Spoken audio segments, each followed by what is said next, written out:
Bismillahirrahmanirrahim. Welcome to 16 lectures of MTH 324 complex analysis. हमारा आज का टॉपिक है complex hyperbolic functions and inverses. जैसा कि आप जानते हैं कि इन्वर्स फंक्शंस का आइडिया हम एलिमेंट्री फंक्शंस में भी पढ़ते हैं कि किसी भी फंक्शंस का इन्वर्स कब एग्जिस्ट करता है और अगर इन्वर्स एग्जिस्ट करता है तो इन्वर्स फाइंड कैसे किया जाता है। आज के लेक्चर्स में हम देखेंगे कि हाइपरबोलिक फंक्शंस डिफाइन कैसे किए जाते हैं कॉम्प्लेक्स एनालिसिस में, और ट्रिग्नोमेट्रिक फंक्शंस और हाइपरबोलिक फंक्शंस के इन्वर्सेस कैसे डिफाइन किए जाते हैं।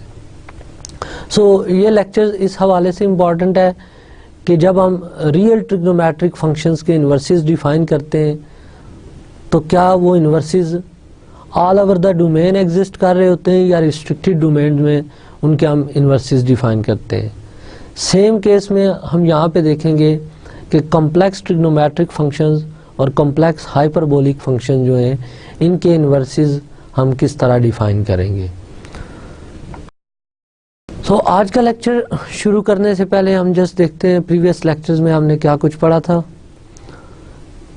पिछले लेक्चर्स में हमने कॉम्प्लेक्स पावर्स फंक्शंस पढ़े थे। कॉम्प्लेक्स पावर फंक्शंस की एप्लीकेशन देखी थी कि डिफरेंट कॉम्प्लेक्स नंबर्स की पावर अगर कॉम्प्लेक्स नंबर्स फाइंड करनी पड़े तो वो कैसे फाइंड की जाती हैं। कॉम्प्लेक्स ट्रिग्नोमेट्रिक फंक्शंस डिफाइन किए थे और कॉम्प्लेक्स ट्रिग्नोमेट्रिक इक्वेशंस को सॉल्व किया था using the idea of complex logarithm. In fact आज का जो हमारा टॉपिक है, जैसे हम पहले बात कर चुके हैं, वो है अबाउट कॉम्प्लेक्स हाइपरबोलिक फंक्शंस के। कॉम्प्लेक्स हाइपरबोलिक फंक्शंस का आइडिया कहाँ से जनरेट हुआ और कॉम्प्लेक्स हाइपरबोलिक फंक्शंस डिफाइन कैसे किए जाते हैं, इसको हम देखेंगे। और इसके बाद हम देखेंगे कि कॉम्प्लेक्स इन्वर्स फंक्शंस का आइडिया क्या है और इन्वर्स फंक्शंस की प्रॉपर्टीज़ क्या है। तो ये हमारे आज के मेन दो टॉपिक्स हैं जिनको हमने स्टडी करना है। In fact complex hyperbolic functions define कैसे होते हैं। सबसे पहले हम कॉम्प्लेक्स हाइपरबोलिक साइन और कोसाइन फंक्शन डिफाइन करेंगे और इनको यूज करके अदर हाइपरबोलिक फंक्शंस डिफाइन करेंगे। रिकॉल दैट कि for a real variable x sine hyperbolic x function की डेफिनेशन क्या होती है, e power x minus e power minus x divided by 2, और cos हाइपरबोलिक x फंक्शन की definition है e power x plus e power minus x divided by 2। तो in fact note करें कि जिस तरह साइन z फंक्शन हमने इन terms of exponential functions define किया था, सेम केस में यहाँ साइन हाइपरबोलिक x फंक्शन भी रियल एक्सपोनेंशियल फंक्शंस की टर्म में डिफाइंड है। अब यहाँ पे रियल वेरिएबल x को अगर हम रिप्लेस करें कॉम्प्लेक्स वेरिएबल z से तो कॉम्प्लेक्स हाइपरबोलिक फंक्शंस डिफाइन हो जाएगा। तो साइन हाइपरबोलिक z की definition e power z minus e power minus z divided by 2, ये साइन हाइपरबोलिक z है। इसी तरह cos हाइपरबोलिक z जब आप डिफाइन करेंगे तो इस सेकंड डेफिनेशन में x को z से रिप्लेस कर लेंगे तो ये cos हाइपरबोलिक z फंक्शन की डेफिनेशन आएगी विच is e power z plus e power minus z divided by 2। In fact tangent hyperbolic z जो होगा ये sign hyperbolic z divided by cos hyperbolic z होगा। इसी तरह जो कोटेंजेंट हाइपरबोलिक z होगा ये cos hyperbolic z divided by sine hyperbolic z होगा। Same is the case with secant hyperbolic 1 over cos hyperbolic z, और कोसीकेंट हाइपरबोलिक z जो होगा ये 1 ओवर साइन हाइपरबोलिक z के इक्वल होगा। यहाँ पे हम ऑब्जर्व करें अगर कि ये फंक्शन जो साइन हाइपरबोलिक z था, ये फंक्शन हमने डिफाइन किया real sign hyperbolic x function से और जस्ट रिप्लेस किया है x विद z। तो हम देखते हैं कि क्या ये फंक्शन जो साइन हाइपरबोलिक z है रियल वेरिएबल के लिए real sign hyperbolic x function में कन्वर्ट होगा या नहीं होगा। So sine hyperbolic z by definition this is equal to e power z minus e power minus z divided by 2। अब z in general हम x plus iota y form में लेते हैं और हम जानते हैं कि z रियल वेरिएबल x में कन्वर्ट होता है इफ y की वैल्यू 0 हो जाए। If y is equal to 0 then z is equal to x। Therefore sine hyperbolic z अब साइन हाइपरबोलिक x बनेगा which is e power x minus e power minus x divided by 2। तो complex sine hyperbolic function जो है ये real sine hyperbolic functions को generalise करता है। जैसे आप नोट करें कि हमने साइन हाइपरबोलिक और कॉस हाइपरबोलिक की डेफिनेशन तो एक्सपोनेंशियल फंक्शन में एक्सप्रेस की है। अब सेम केस में हम देखते हैं कि टेंजेंट हाइपरबोलिक z की एक्सपोनेंशियल फॉर्म क्या बनेगी। तो टेंजेंट हाइपरबोलिक z ये इनफैक्ट है sine hyperbolic z divided by cos hyperbolic z। अब साइन हाइपरबोलिक z होता है e power z minus e power minus z divided by 2 और कॉस हाइपरबोलिक z होता है e power z plus e power minus z divided by 2।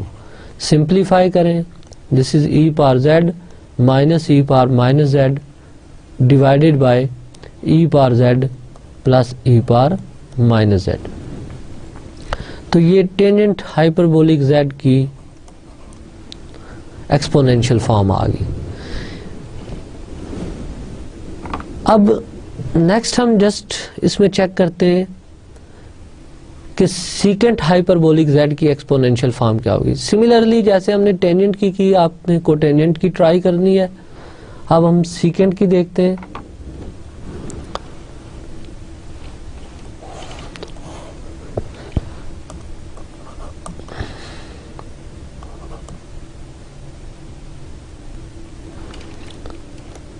तो secant hyperbolic z defined है 1 over cos hyperbolic z। Cos hyperbolic z की value put करें e power z plus e power minus z divided by 2। तो this is 2 divided by e power z plus e power minus z, right. इसी तरह अगर हम cosecant hyperbolic z देखें तो ये 1 ओवर साइन हाइपरबोलिक आएगा and so this is equal to 2 over e power z minus e power minus z। Note करें कि अगर z की वैल्यू हम 0 रखें तो ये अनडिफाइंड हो जाता है, इसलिए z नॉन ज़ीरो होना चाहिए। और सेकंड थिंग, जहाँ जहाँ e power z e power minus z के इक्वल होगा आपने इंटायर कॉम्प्लेक्स प्लेन में से वो पॉइंट रिमूव करने होंगे कोसिकेंट हाइपरबोलिक z की नेचुरल डोमेन डिफाइन करने के लिए। तो ये तो इन हाइपरबोलिक फंक्शंस की एक्सपोनेंशियल फॉर्म में डेफिनेशंस थी। अब नेक्स्ट आइडिया है कि इन हाइपरबोलिक फंक्शंस की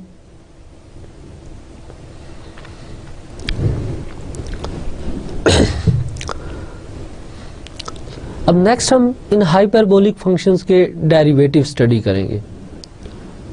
जैसे फर्स्ट फार्मूले में देखें तो d over D Z of sine hyperbolic z is cos hyperbolic z and d over D Z of cos hyperbolic z is minus sine hyperbolic z। Similarly tangent hyperbolic z का derivative secant hyperbolic square z को tangent hyperbolic का minus cosecant hyperbolic square z and similarly secant का minus secant hyperbolic z tangent hyperbolic z और cosecant hyperbolic z का derivative minus cosecant hyperbolic z को tangent hyperbolic z होता है। In fact just हम check करते हैं कि इनके प्रूफ्स कैसे फॉलो होंगे, तो इसके लिए हम स्टार्ट लेते हैं D over D Z of sine hyperbolic Z से।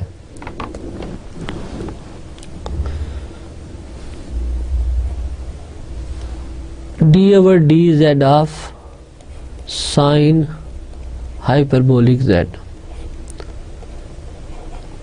अब क्योंकि sine hyperbolic Z exponential form में डिफाइंड है, सो इसकी एक्सपोनेंशियल फॉर्म पुट करें। This is equal to 1/2 E power Z का डेरिवेटिव ई पावर जेड, ई पावर माइनस जेड का derivative E power minus Z, और माइनस जेड का derivative -1। This is equal to E power Z plus E power minus Z divided by 2, और ये in fact exponential form है cos hyperbolic Z की। तो यहाँ पे हमने देखा कि साइन हाइपरबोलिक जेड का डेरिवेटिव cos हाइपरबोलिक जेड है। अब इनफैक्ट अगर आप टेंजेंट हाइपरबोलिक जेड का डेरिवेटिव लें तो वो क्या आएगा, उसको देखते हैं। नेक्स्ट हम टेंजेंट हाइपरबोलिक जेड का डेरिवेटिव देखते हैं। D over D Z of tangent hyperbolic Z, this is equal to D over D Z of tangent hyperbolic Z की वैल्यू पुट करें E power Z minus E power minus Z divided by E power Z plus E power minus Z. This is equal to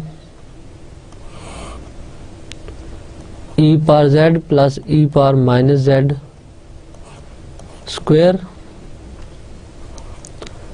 E power Z plus E power minus z as it is, derivative of e power Z minus E power minus z, negative e power Z minus E power minus Z into derivative of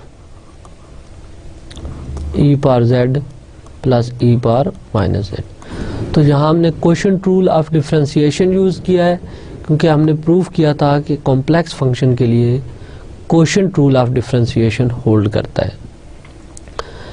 अच्छा, अब इसके जब derivative हम find करें तो ये जो function है ई पावर जेड माइनस ई power minus Z exponential function differentiable है।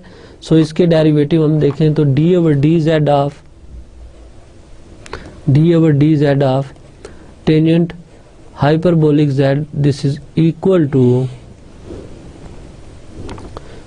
ई पावर जेड प्लस ई power minus Z whole square, E power Z plus ई power minus Z whole square, E power Z plus ई power minus Z into, अब E power Z का derivative E power Z, ई power minus Z का minus ई power minus Z, सो ये plus हो जाएगा। तो इस term का derivative आएगा ई पावर जेड प्लस ई पावर माइनस जेड, ई पावर जेड प्लस ई power minus Z. Similarly second term इस एक्सप्रेशन की ऑब्जर्व करें, ई पावर जेड माइनस ई पावर माइनस जेड, और इस टर्म का डेरिवेटिव देखेंगे तो वो ई पावर जेड माइनस ई power minus Z आ जाएगा। So this is E power Z minus E power minus Z into E power Z minus E power minus z, and this is equal to, इनको multiply करते हैं, e power 2z plus ई power Z ई power minus z plus ई power minus Z ई power Z plus ई power minus Z into ई power minus z. Right, इसी तरह इन terms को multiply करें तो this is E power z into E power z. Similarly second terms को multiply करें तो ये प्लस ई पावर जेड इंटू ई पावर माइनस जेड, देन इनको मल्टीप्लाई करें इसकी सेकेंड टर्म इसकी फर्स्ट टर्म के साथ, तो ये plus E power minus Z into E power Z and lastly e power minus z into e power minus z divided by e power z plus e power minus z whole square. अब note करें ये e power 2z के equal है ये term, सो ये इससे balance हो गई।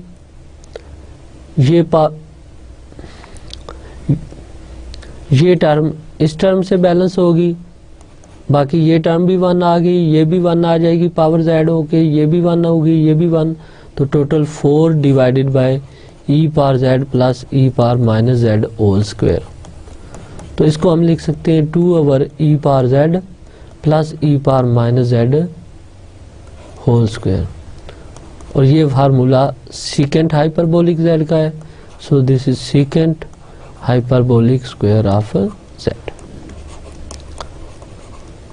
तो ये कंप्लीट प्रूफ था इस चीज का कि टेंजेंट हाइपरबोलिक z का derivative secant hyperbolic square z है। इनफैक्ट हाइपरबोलिक फंक्शंस के जब भी आप डेरिवेटिव फाइंड करें, इजी वे है उनको एक्सपोनेंशियल फॉर्म में एक्सप्रेस करें और एक्सपोनेंशियल फॉर्म से उनके डेरिवेटिव आप वेरीफाई करें।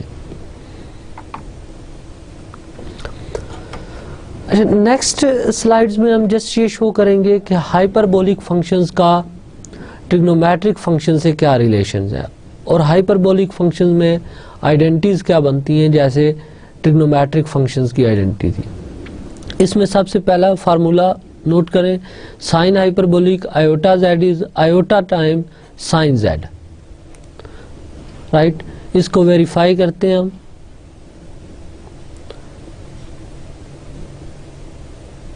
As sine hyperbolic z is e power z minus e power minus z divided by 2।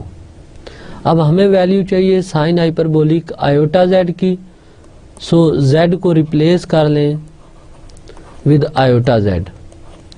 This is e power iota z minus e power minus iota z divided by 2।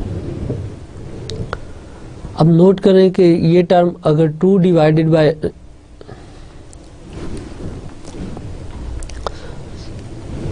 अब note करें इस term में अगर e power iota z minus e power minus iota z divided by 2 iota होता तो ये sign z का formula था। सो नेक्स्ट स्टेप में हम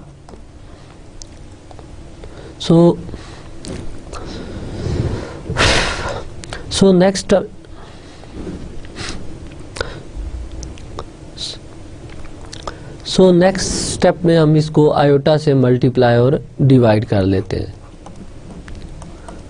अब ये फार्मूला साइन z का है, therefore sine hyperbolic iota z is iota times sign z। तो ये रिलेशन हाइपरबोलिक फंक्शंस को साइन फंक्शन में कन्वर्ट कर देगा। सेम केस हम देखते हैं कि कॉज में ये रिलेशन क्या बनता है।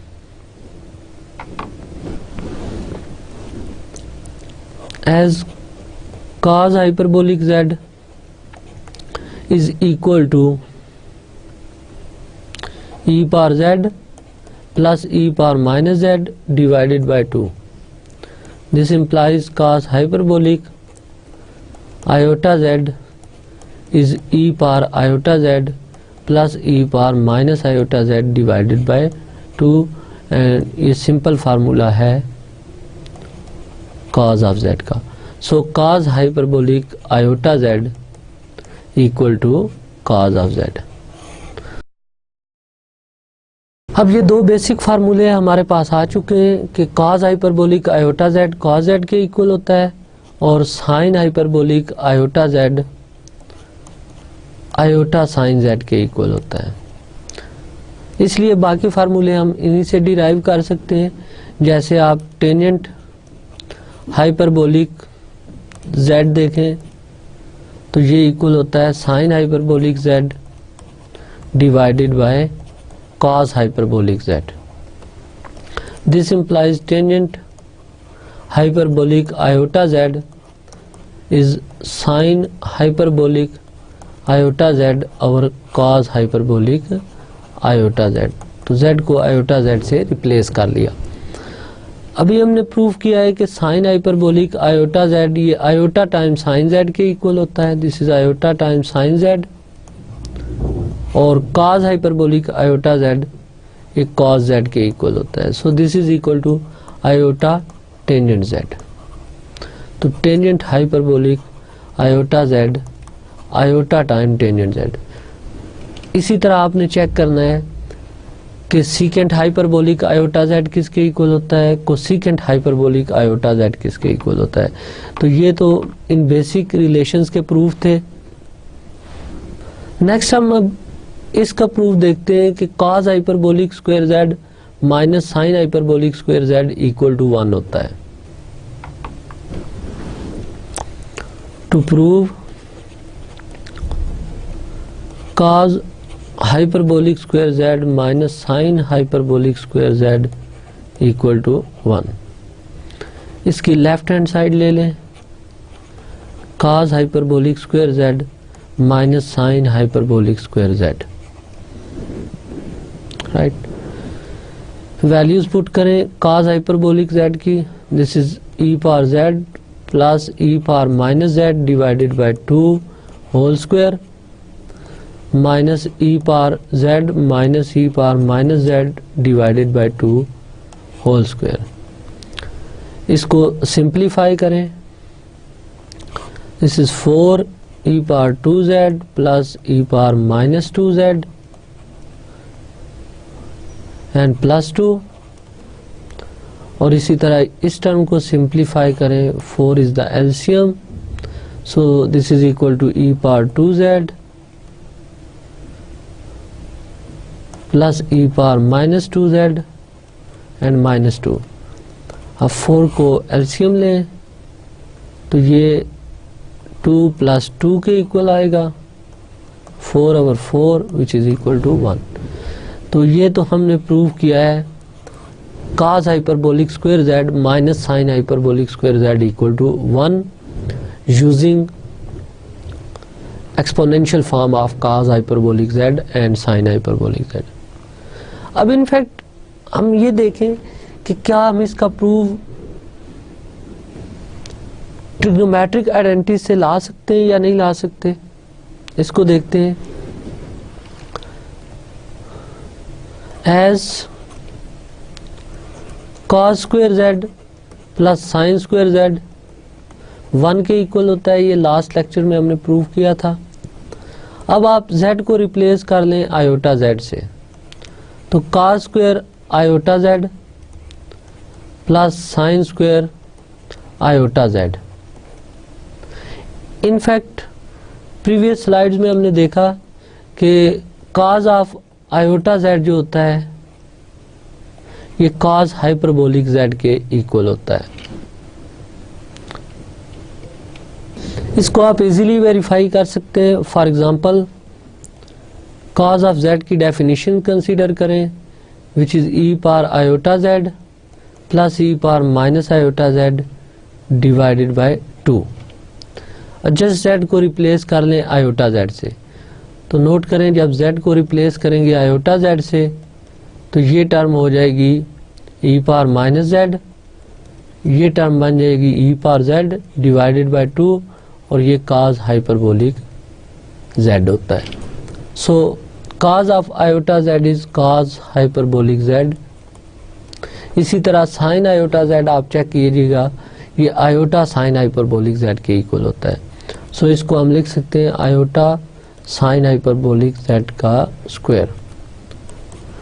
अब इन टर्म्स को सिंप्लीफाई करें, cos hyperbolic square z iota का स्क्वायर -1, तो ये साइन हाइपरबोलिक स्क्वायर z, और इस आइडेंटिटी की राइट साइड 1 आ रही थी हमारे पास थ्रू आउट, तो ये प्रूव हो गया कि cos hyperbolic square z minus sine hyperbolic square z is equal to 1। यहाँ तक हमने देखा कि जो ट्रिग्नोमेट्रिक आइडेंटिटीज हैं वो यूज करके हम हाइपरबोलिक के रिलेशन प्रूव कर सकते हैं।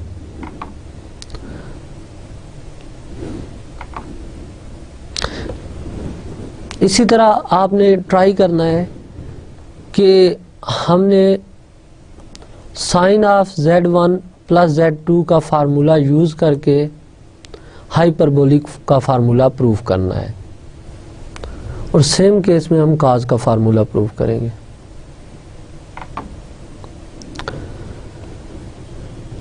ओके, नेक्स्ट एग्जांपल में हम हाइपरबोलिक फंक्शंस की प्रॉपर्टीज को यूज करके ट्रिग्नोमेट्रिक इक्वेशन सॉल्व करेंगे। लास्ट लेक्चर में हमने ये किया था कि साइन z की प्रॉपर्टीज यूज करके एक्सपोनेंशियल फॉर्म में इस इक्वेशन को कन्वर्ट किया था, और ये ट्रिग्नोमेट्रिक इक्वेशन इस टाइप की जो थी वो सॉल्व हुई थी। आज के लेक्चर में हम ये ट्रिग्नोमेट्रिक इक्वेशन सॉल्व करेंगे using the properties of hyperbolic function.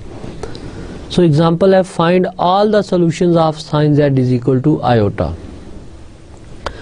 इस आइडेंटिटी को सॉल्व करते हैं। Given sine of z is equal to iota. अब इनफैक्ट मैं साइन की डेफिनेशन नहीं यूज कर रहा बल्कि हाइपरबोलिक के रिलेशन यूज करूंगा। तो let z is equal to x plus iota y। This implies sine of x plus iota y is equal to iota। अब sin z1 plus z2 का फार्मूला यूज करें तो sin x cos iota y plus cos x sin iota y is equal to iota। This implies sin x cos iota y होता है cos hyperbolic y, इसी तरह cos x और sin iota y iota sin hyperbolic y के इक्वल। This is equal to 0 plus iota. Real part equate करें, imaginary part equate करें तो this implies sin x cos hyperbolic y is equal to 0। ये first equation है, और second equation यहाँ से जनरेट हो रही है cos x sin hyperbolic y is equal to 1। ये इक्वेशन नंबर 2 है। अब हम इन दोनों इक्वेशंस को साइमल्टेनियसली सॉल्व करके x y की वैल्यू फाइंड करेंगे। तो जब x y की वैल्यू आ जाएंगी तो z यानी इस इक्वेशन के सॉल्यूशंस फाइंड हो जाएंगे। सो हम फर्स्ट इक्वेशन को सॉल्व करते हैं। sin x cos hyperbolic y is equal to 0। From 1 sin x cos hyperbolic y is equal to 0।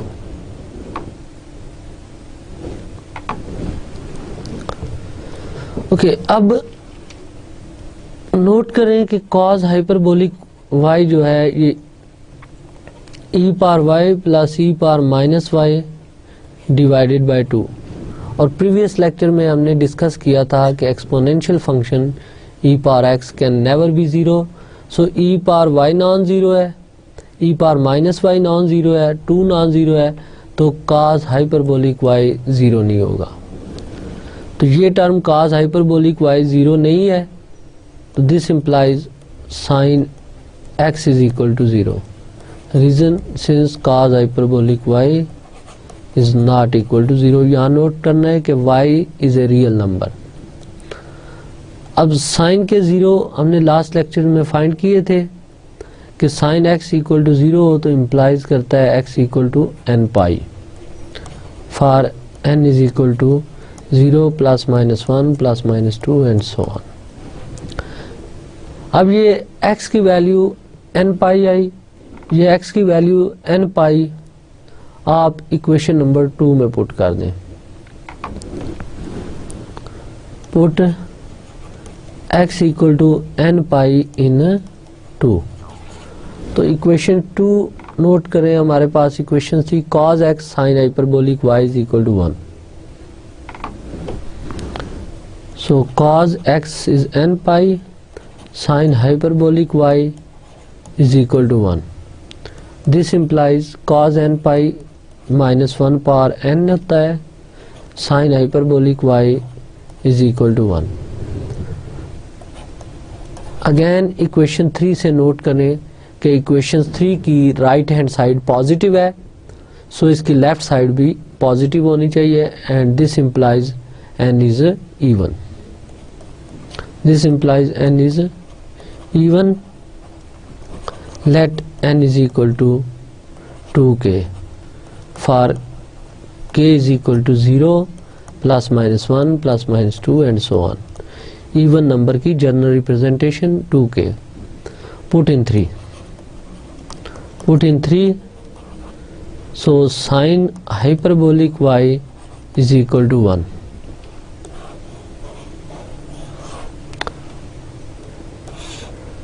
Right, sine hyperbolic y equal to 1 है। अब यहाँ से हमने y फाइंड आउट करना है, तो हाइपरबोलिक की आप एक्सपोनेंशियल फॉर्म यूज करें।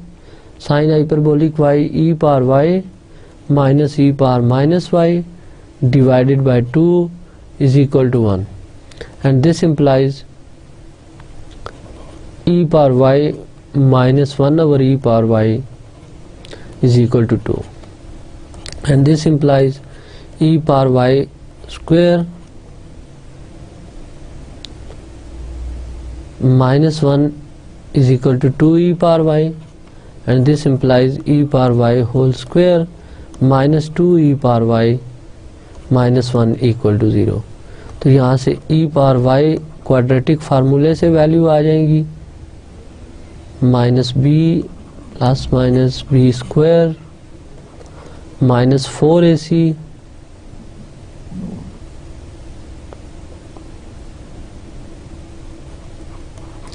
divided by 2।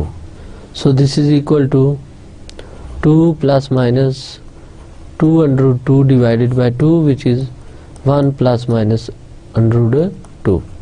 अब जस्ट आप log ले लें तो y is equal to log of 1 ± √2। ये y की वैल्यूज आ गई, राइट। अब therefore z की जो पॉसिबल वैल्यूज हैं वो x प्लस आयोटा y होती हैं।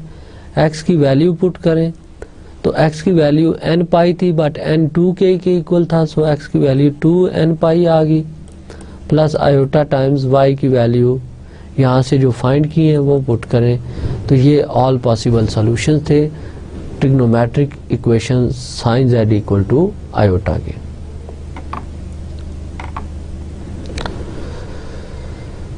तो यहाँ तक हमने ये देखा कि हाइपरबोलिक फंक्शन की जितनी इम्पोर्टेंस कैलकुलस में है उतनी इम्पोर्टेंट ये कॉम्प्लेक्स में, बिकॉज ये कॉम्प्लेक्स ट्रिग्नोमेट्रिक इक्वेशंस को सॉल्व करने में यूज हो रहे हैं।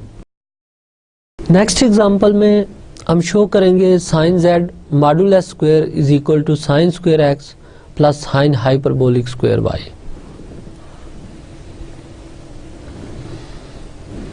सो इसके सॉल्यूशंस का स्टार्ट लेते हैं। इसके लिए हमें चाहिए साइन z मॉडुलस का स्क्वायर, और इनफैक्ट राइट साइड पे जो रिजल्ट चाहिए वो हाइपरबोलिक की फॉर्म में चाहिए। So consider sine z। अब क्योंकि हमें answer in terms of x and y चाहिए, सो हम एज्यूम कर लेते हैं z is equal to x plus iota y। Identity use करें, sine of z1 plus z2 sine x cos iota y plus cos x sine iota y। अब relation use करें trigonometric और hyperbolic के, तो sine x cos iota y cos hyperbolic y के equal, और इसी तरह sine iota y iota sine hyperbolic y के इक्वल। ये साइन ऑफ z की वैल्यू आ गई। अब इसका मॉडुलस लेना है तो साइन z का मॉडुलस लें। This is equal to under the root sine square x cos hyperbolic square y plus cos square x sine hyperbolic square y। अब दोनों साइड्स का स्क्वायर लें तो sine Z mod whole square equal to sine square X cos hyperbolic square Y plus cos square x sine hyperbolic square Y. So यहां तक हमने ये देखा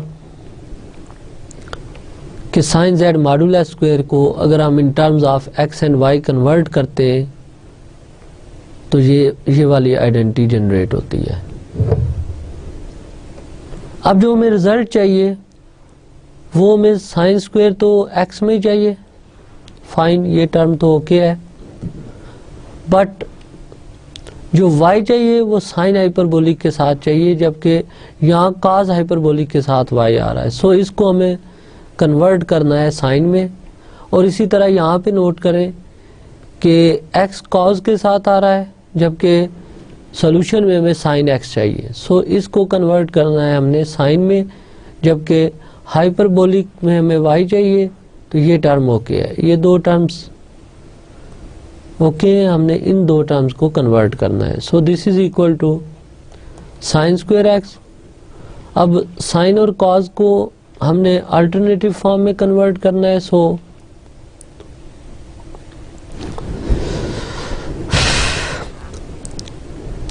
अब साइन और कॉस की हम कन्वर्शन देखते हैं कैसे होगी।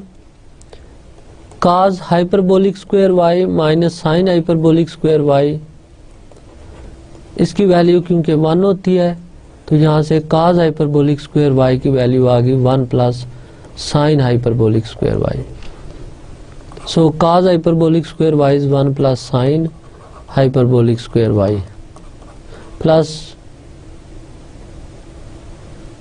Cos square X, cos square को एक्स को आप लिखें 1 माइनस साइन स्क्वायर एक्स, ये टर्म आ गई, into sign hyperbolic square y. इसको सिंप्लीफाई करें तो ये sine square x plus sine hyperbolic square y आ जाएगा। तो इस टाइप की डिफरेंट आइडेंटिटीज जब भी आपने प्रूव करनी हो, एक तो टारगेट देखा करें कि राइट साइड पे हमें किस फॉर्म में रिजल्ट चाहिए।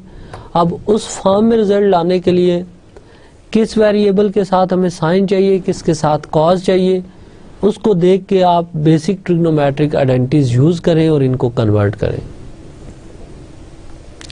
तो यहाँ पे हमने ये देखा कि ये हाइपरबोलिक के रिलेशंस को यूज करके हमने साइन जेड को एक्सप्रेस किया sine square x plus sine hyperbolic square Y में।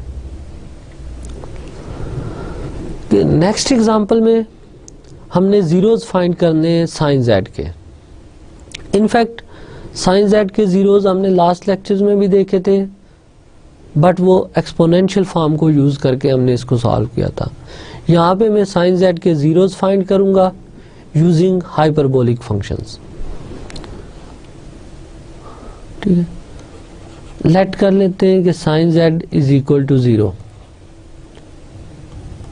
दिस इंप्लाइज साइन जेड को पुट कर लें X plus iota Y, this is equal to 0, and this implies sin x cos iota y plus cos x sin iota y equal to 0,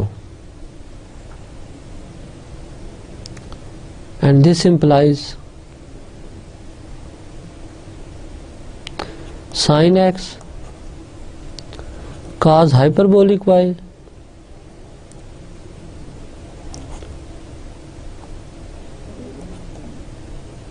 plus iota cos x sin hyperbolic y equal to 0, and this implies sin x cos hyperbolic y equal to 0 and cos x sin hyperbolic y equal to 0। तो first equation को आप simplify करें, cos hyperbolic y non zero होता है, तो this implies sin x equal to 0 and this implies x is equal to n pi, right, for n equal to 0 plus minus 1 and so on। so x की value find होगी, अब y की value हमने find out करनी है।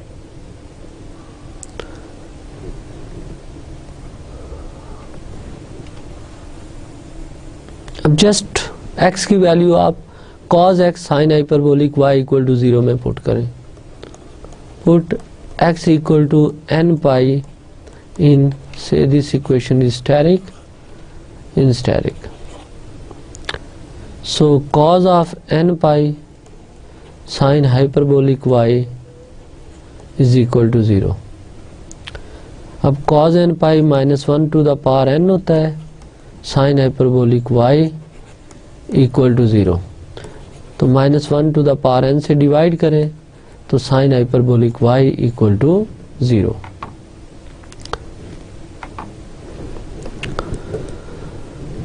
अब sine hyperbolic y equal to 0 से y find करना है, तो हाइपरबोलिक फंक्शन है, इसकी एक्सपोनेंशियल फॉर्म लें, e power y minus e power minus y divided by 2 equal to 0, right. e power y is equal to e power minus y.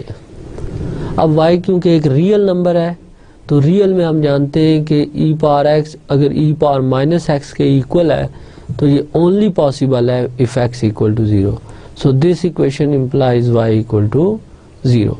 तो y की value always 0 होगी, x की value n पाई है और sign z के 0 हमने let किया था z, देयरफॉर z इस केस में x प्लस आयोटा y है, x की वैल्यू n पाई है, y की वैल्यू 0 है, तो z की वैल्यू n पाई आ गई.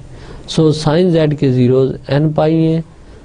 ये इसका अल्टरनेट प्रूफ था, इसका एक्सपोनेंशियल फॉर्म से प्रूफ हमने लास्ट लेक्चर में देखा था.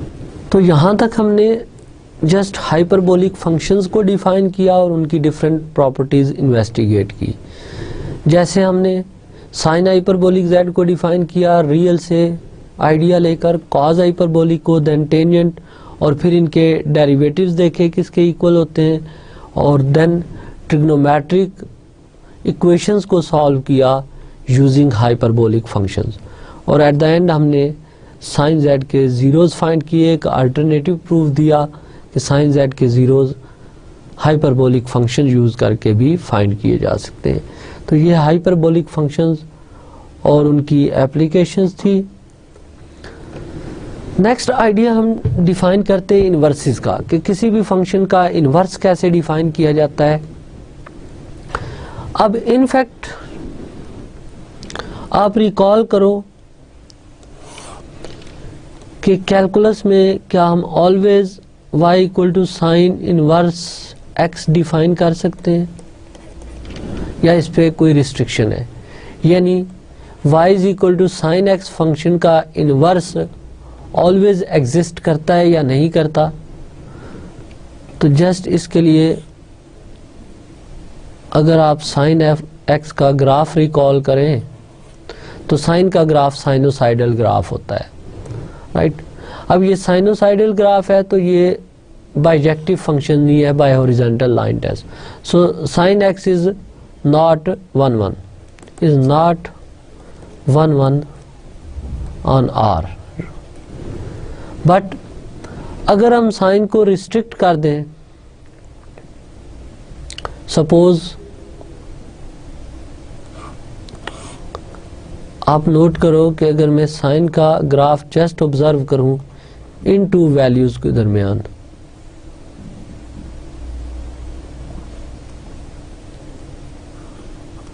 तो ये इसके ग्राफ का रफ स्केच है.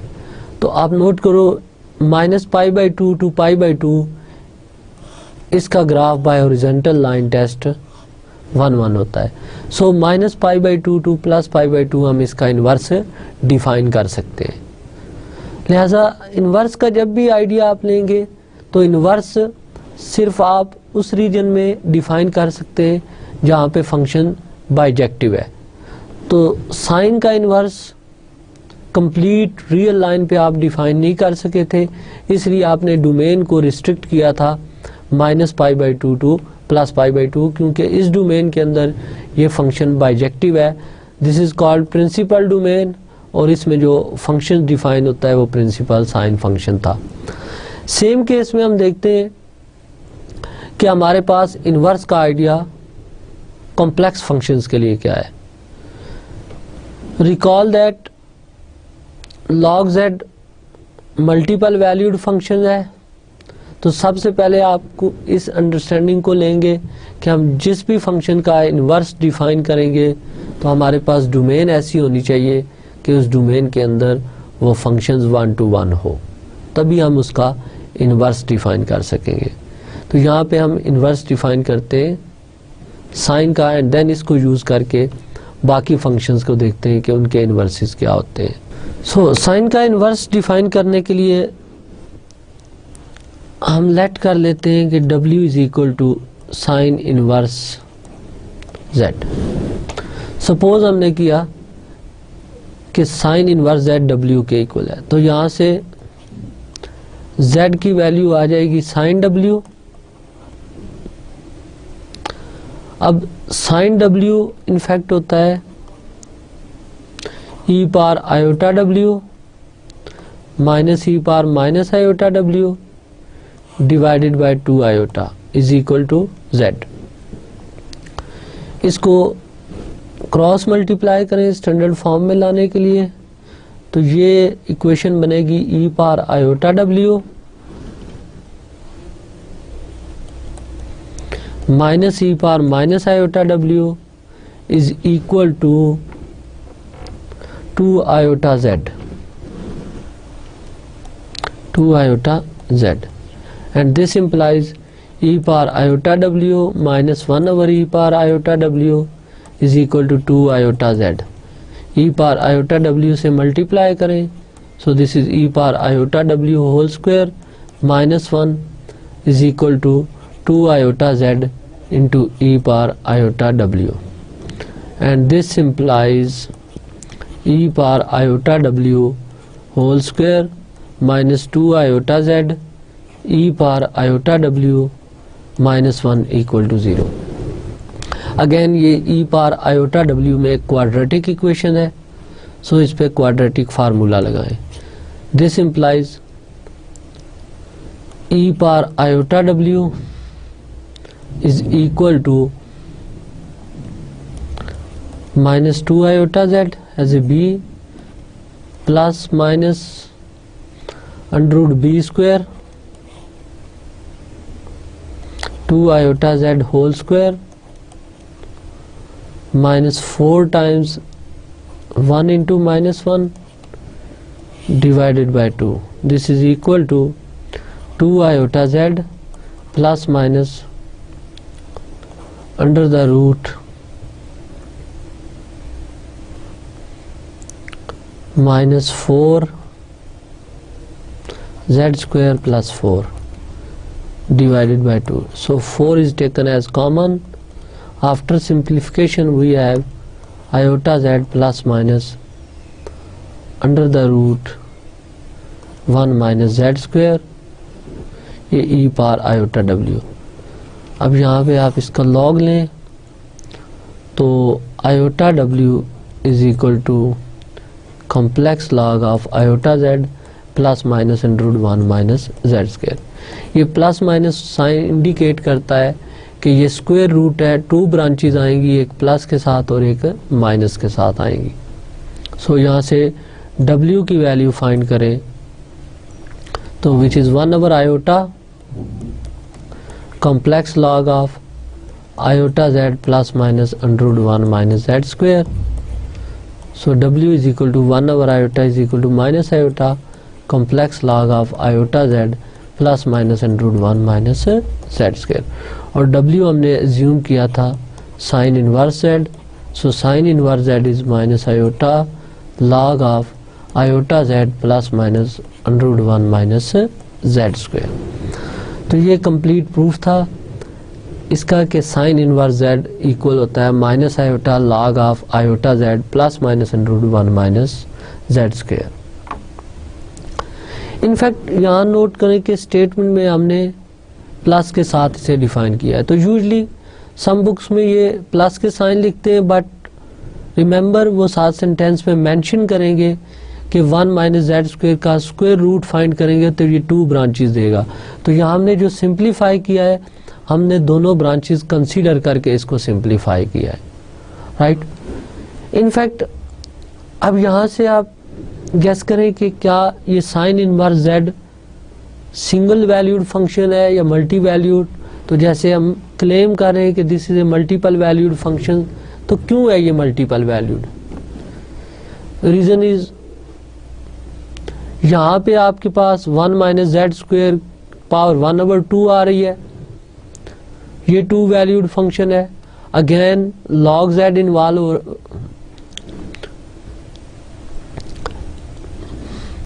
एंड log z इन्वॉल्व हो रहा है जो मल्टीपल वैल्यूड फंक्शन है, इसलिए साइन इनवर्स z जो है ये एक मल्टीपल वैल्यूड फंक्शन है। सेम आइडिया को यूज करके हम बाकी ट्रिग्नोमेट्रिक फंक्शंस के भी इन्वर्सेस डिफाइन कर सकते हैं। यहाँ जस्ट हम इसकी पहले एक एप्लीकेशन देखते हैं कि अगर हमने साइन इनवर्स √5 फाइंड करना हो तो वो हम कैसे फाइंड करेंगे, यूजिंग दिस फार्मूला। तो रिकॉल करें कि साइन इनवर्स z इक्वल है minus iota log of iota z plus 1 minus Z square power 1/2, right.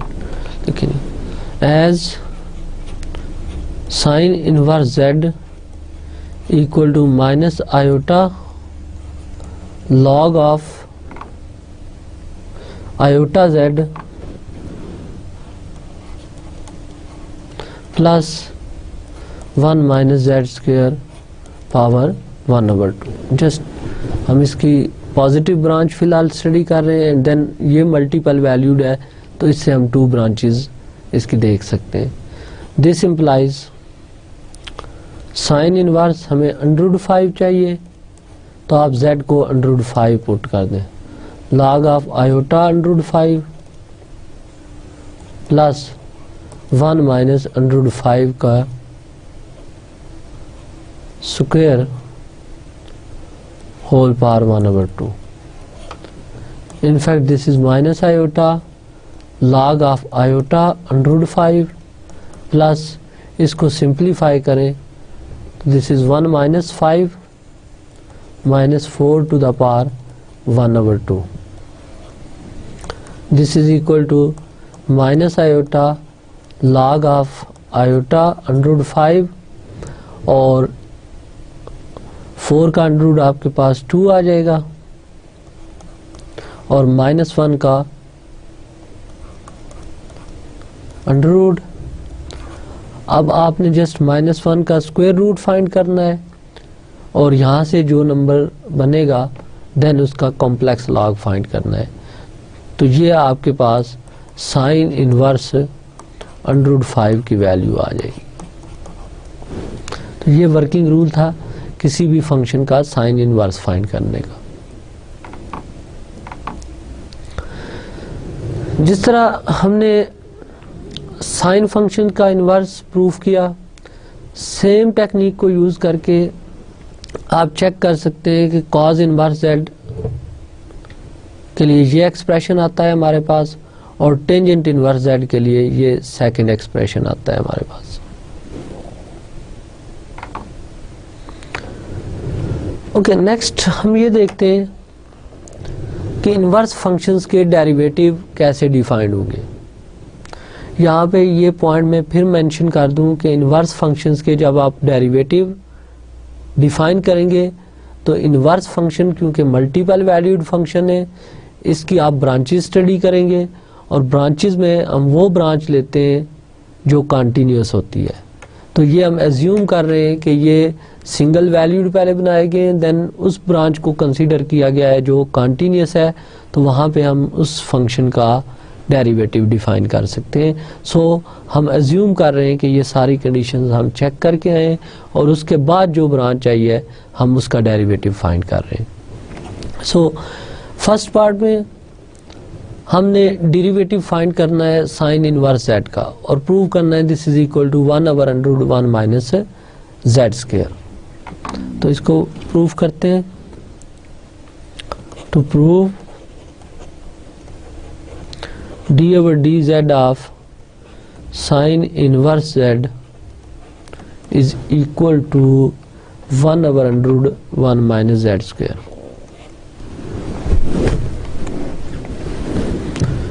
equal to 1/√1 1 minus Z square. इसके प्रूफ के लिए हम लेट कर लेते हैं कि W is equal to sine inverse Z। This implies Z is equal to sine W। अब इसको डिफ्रेंशिएट करें with respect to Z। Differentiate with respect to Z तो 1 इक्वल आ जाएगा cos of W into dW over dz। यहाँ से dW over dz की वैल्यू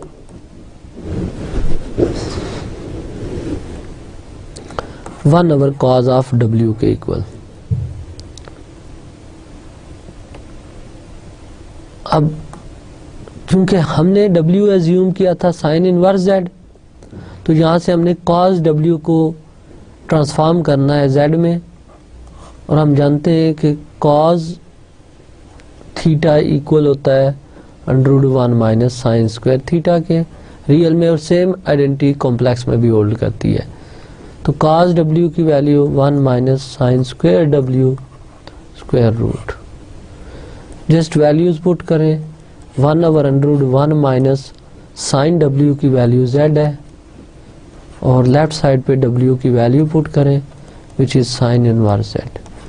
तो ये प्रूफ था sine inverse Z is equal to 1 over √1 minus Z square. Same case में आप cos इनवर्स Z का फार्मूला ला सकते हैं, टेंजेंट इनवर्स Z ला सकते हैं। तो ये जो नेक्स्ट 2 डेरिवेटिव्स हमने स्टेट किए, या आपने इसी तरह प्रूव करने हैं जैसे हमने साइन इनवर्स Z का डेरिवेटिव देखा। ओके, अब नेक्स्ट हम हाइपरबोलिक फंक्शंस के इन्वर्सेस देखते हैं कि हाइपरबोलिक फंक्शंस का इन्वर्स कैसे डिफाइन होता है। जैसे साइन हाइपरबोलिक इनवर्स Z ये इक्वल होता है complex log of Z plus 1 plus Z square power 1 over 2। Similarly cos hyperbolic inverse Z का फार्मूला और टेंजेंट हाइपरबोलिक इनवर्स Z का फार्मूला आपके सामने है। तो अब हम देखते हैं कि ये हाइपरबोलिक फंक्शंस कैसे डिराइव किए जाते हैं। तो इसके लिए हम sign hyperbolic inverse of Z को देखते हैं, ये किसके इक्वल है। तो इसके स्टार्ट में हम देखते हैं कि जैसे हमने हाइपरबोलिक को लेट किया था पिछले एग्जांपल में, सिमिलरली हम इसको भी करेंगे। Late sign hyperbolic inverse Z is equal to W. This implies Z is equal to sin hyperbolic W. अब sin hyperbolic W की ये वाली वैल्यू है e power W minus e power minus W divided by 2। Cross multiply करते हैं इसको, तो यहाँ से e power W minus E power minus W equal to 2Z के आ जाएगी। अब इसको फर्दर सिंप्लीफाई करें तो ये e power W minus 1 over e power W is equal to 2Z।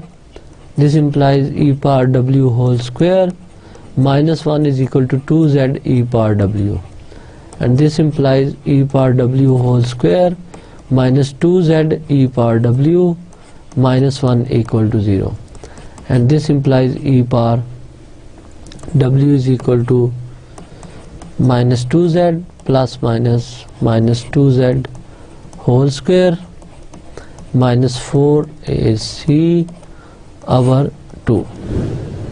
तो सेम क्वाड्रेटिक फार्मूला टेक्निक से हमने e पावर W की वैल्यू फाइंड कर ली। So this is equal to 2Z plus minus under root 4Z square plus 4 divided by 2। 4 is taken as common, this is Z plus minus under root 1 plus Z square e power W। तो usually मैंने बताया है कि अगर हम इसको e power W को just positive sign से आप एक्सप्रेस करेंगे तो यहाँ ये मेंशन करना पड़ेगा कि यहाँ हम इसकी 2 ब्रांचेस कंसीडर करेंगे, 2 रूट्स कंसीडर करेंगे। तो W फाइंड करने के लिए जस्ट लॉग लें, कॉम्प्लेक्स लॉग, तो ये Z plus 1 plus Z square power 1/2। तो W की वैल्यू पुट कर दें, W हमने लेट किया था साइन हाइपरबोलिक इनवर्स Z, तो sine hyperbolic inverse Z equal to log of Z plus 1 plus Z square power 1/2। Same process को use करके आप फाइंड कर सकते हैं cos hyperbolic inverse Z, tangent hyperbolic inverse Z। तो इनको आप लोगों ने प्रैक्टिस करनी है। इसी तरह हाइपरबोलिक से एक्सपोनेंशियल फॉर्म में आना है, और एक्सपोनेंशियल फॉर्म के बाद प्रॉपर्टीज यूज करके आपने W की वैल्यू फाइंड करनी होगी।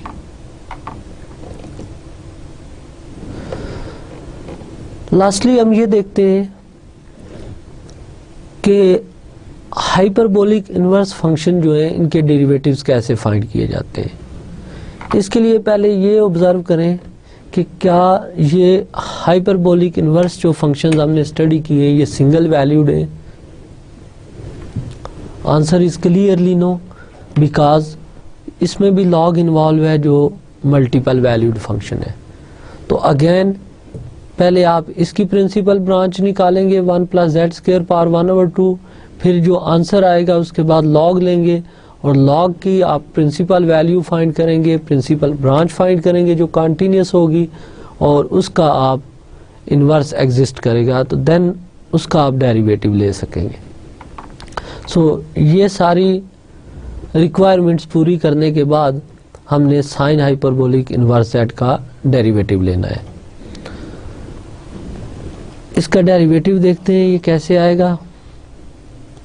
Late W is equal to sine hyperbolic inverse Z। This implies Z is equal to sine hyperbolic W।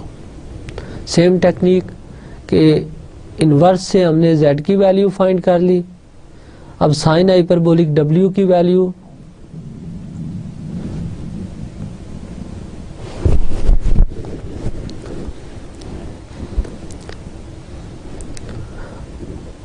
अब जस्ट आप इसको डिफरेंशिएट करें, तो differentiate with respect to Z।